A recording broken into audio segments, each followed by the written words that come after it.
कीर्तन म्हणतात. आपण कंबर बांधून उभा राहून बोलू नये त्याला कीर्तन म्हणतो. पण संतांच्या दृष्टीनं भजन सुद्धा कीर्तन होत. त्या कीर्तनाचे काही नियम सांगितले, दंड सांगितले. कीर्तनामध्ये काय बोलावं आणि काय बोलू नये या गोष्टी सुद्धा संतांनी सांगितलं. आता आपण काही बोलतो करतो, लोकांना हसवायसाठी काही सांगतात, ही गोष्ट वेगळी. पण काय बोलायचं आणि काय बोलायचं नाही. भक्ती ज्ञान विरहित इतरा गोष्टी न कराव्या. प्रेम भरे वैराग्याच्या फक्त भक्ती ज्ञान वैराग्य एवढ्या गोष्टी कीर्तनामध्ये सांगाव्या. त्या व्यतिरिक्त बाकी काही बोलू नये. त्याबरोबरच ज्याचा आपण गुणगान गाणार आहोत, कीर्तन करणार आहोत, ती मूर्ती आपल्या अंतःकरणामध्ये ठसली पाहिजे. जेणे करून अंतरी ठसावी मूर्ती श्री हरीची. ऐसी कीर्तन मर्यादा आहे संताच्या घरती. संत संगे अंतररंगी नाम बोलावे. कीर्तन रंगी देवा सन्निध डोलावे. ज्याचं गुणगान आपण करणार आहोत, गाणार आहोत, ती मूर्ती आपल्या अंतःकरणामध्ये ठसली पाहिजे, उभी राहिली. आता कोणता अभंग म्हटल्यानंतर ही मूर्ती डोळ्यापुढं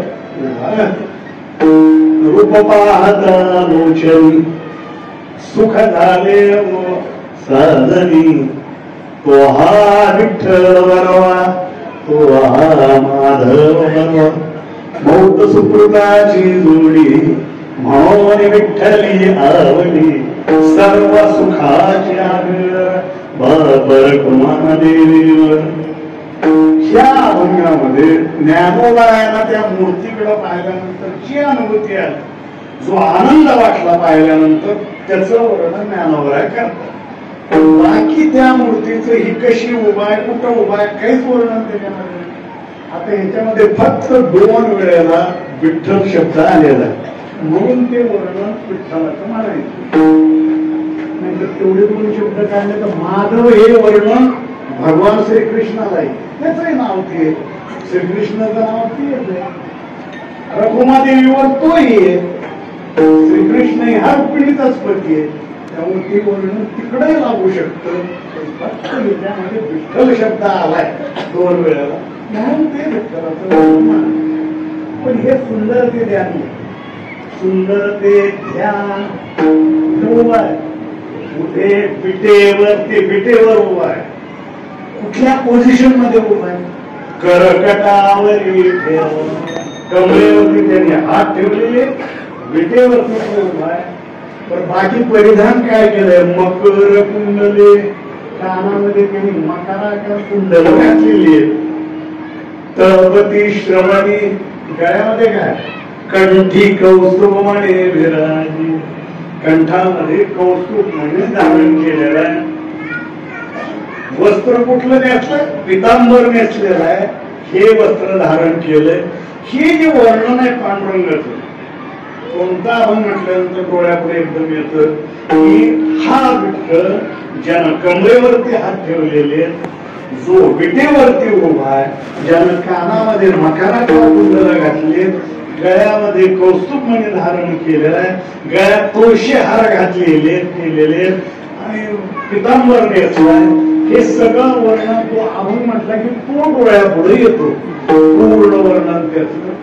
आणि म्हणून ते आपली पद्धत आहे. पुढे काय म्हणायचं हा त्याचा प्रश्न आहे. आपल्याला काही बाकीच्या बद्दल बोलणं नाही, पण आपण का म्हणतो हे निदान आपल्याला तरी माहिती असलं पाहिजे की सांगितले पूर्वजांना गोष्ट खरी, पण का म्हणतो तर त्याची कारण ही आरती तुकारामा म्हणत नाही. एक तर बऱ्याच लोकांचा गैरसमज आहे की तुकोबरायची आरती म्हणतो. तुकोबरायची आरती आपण म्हणतो, ही आरती म्हणतो. रामेश्वर भक्तानं केलेली आरती आपण म्हणतो. त्याचं कारण आहे, एक दंडक आहे आपला.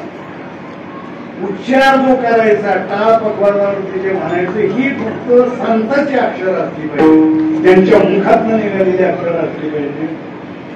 त्याचं का म्हणा मी हिरव्याशी पूर्वी सांगितलं जातं. जेव्हा आपण म्हणतो तेव्हा फक्त ती संतांच्या मुखातली अक्षर असतात.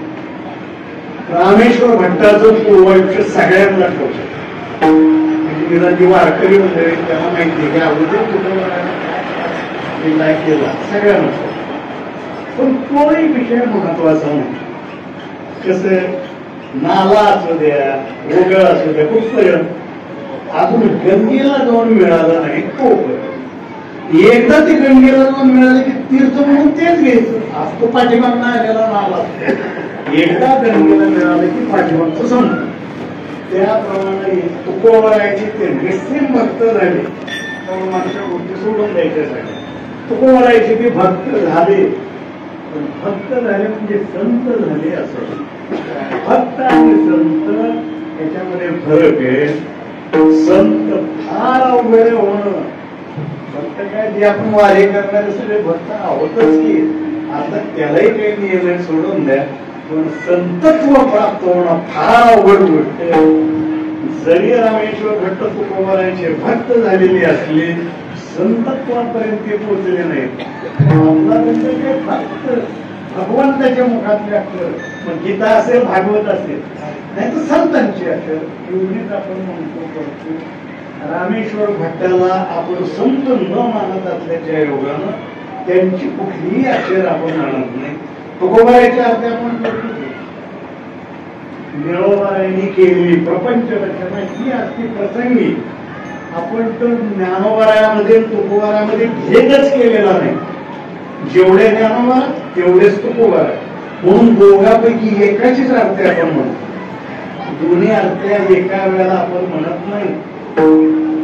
त्यांची आरती वेगळी त्यांची आरती वेगळी मग त्यांची आरती वेगळी अशा वेगवेगळ्या आरत्या म्हणून ती वेगवेगळे मानल्यासारखी वेगवेगळे ती वेगळी आपण ते एकच मानतो. जेव्हा ज्ञानोबरायची आरती आपण म्हणतोय तेव्हा तुकोबरायची आरती करत ही आरती म्हणली तरी ती तुकोबराय. आणि जेव्हा तुकोबरायची आरती म्हणतो तेव्हा ज्ञानोबरायची आरती आपण म्हणत नाही. एकच आरती. जेव्हा प्रपंच रचना म्हणतो तेव्हा आरती ज्ञानराज म्हणत नाही एकदम खालील लोटांना म्हणत. आणि जेव्हा आरती ज्ञानराज म्हणतो तेव्हा प्रपंच रचना म्हणत. या दोन्ही मध्ये आपण भेदच केलेला नाही. ज्ञानोबरायची आरती केली तरी ती तुकोबरायचीच आरती आपण मानतो. तुकोबरायची आरती केली तरी आपण ज्ञानोबरायची मानतो. वेळ प्रसंगी विशेष प्रसंगी फक्त तुकोबरायची म्हणतो. म्हणजे काही समाप्ती असतं ग्रंथाची समाप्ती आहे त्याच्यामध्ये कोणाची पुण्यतिथी आहे का अशा वेळेला आपण तुकोबरायची प्रपंच रचना सर्व ही आरती आपण म्हणतो. आपण म्हणतच नाही असं नाही. पण विशेष प्रसंगी एरवी जे चालत आले पूर्वीपासून आपण तर तुकोबरायचे सांगतोय. त्यामुळे जसा संप्रदाय तिकडनं तुकोबरायाकडनं निळोबरायाकडनं जसं चालत आलंय त्याच पद्धतीनं आपण करत आलेलो. तुकोबरायाने सांगितलं आपण म्हणत असतो आपण तेच म्हणलं असं. पण तुकोबरायाने स्वतःच्या मनरचना सुरू केल्यानंतर सुंदर ते द्या हे म्हणायला लागले. जसं निळोबराय करत होते तसे शंकर स्वामी करायला लागले. जसं शंकर स्वामी करत होते त्याचे मन करायला लागले. त्यामुळे ही देखील कारण आहे की आपण सुंदर ते ध्यानच काम घेतो. आता का घेतले तर मुळामध्ये त्याच्यामध्ये जे वर्णन पंढरी राहायचे ते सगळं वर्णन त्याच्यात आणि ती ज्ञानोबरायची अनुभूती आहे. त्या मूर्तीकडे बघितल्यानंतर जो काही त्याला अनुभव आला लोचन सुख झाले त्यांना जो काही आनंद वाटला त्याचं वर्णन केले. त्या मूर्तीचं वर्णन केलं नाही. जी मूर्ती आपल्या अंतःकरणात ठसली पाहिजे ते वर्णन ह्या वर्णनामध्ये म्हणून आपल्या मूर्ती म्हणायची पद्धत आहे. सांगितलं गेलो